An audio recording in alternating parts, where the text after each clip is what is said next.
Good evening, Taurus. What's going on? Okay, so you're feeling really excited about something.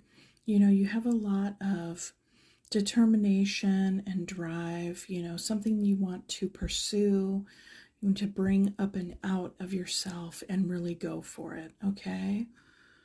Let's see. Feeling quite inspired, which is interesting for the Four of Cups to come after it.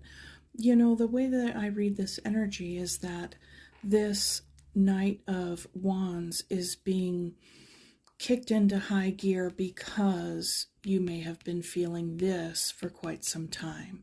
So this is you breaking out of this,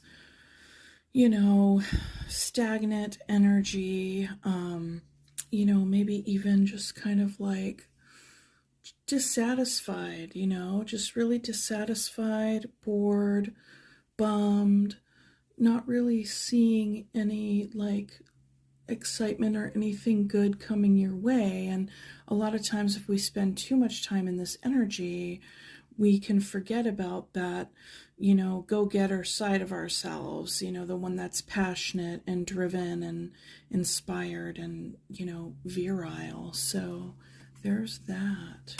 Okay. And so there is, with the Hierophant here, it's like you're contending with your own moral compass, right? There can be, some things like, say there's something you're very passionate about, you want to go towards it, but you're like, okay, well, how do I do this the right way? How do I do it by the book, so to speak? And, really stay in alignment with my own moral code.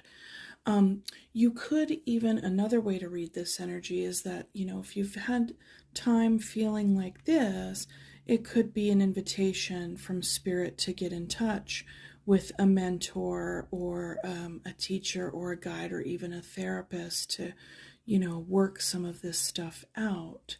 Yeah, because there is something that you're wanting to put your heart toward, right? And offer, you could be feeling a bit more dreamy or just romantic or like optimistic. There's an optimism to you at this time. And both of those court cards are the knights. And so there's just, it's fire energy as well in its nature. And then we also have the Knight of Pentacles. So with all of this energy, there is a pacing to it here, Taurus. You're like, okay, long-term vision, short-term action.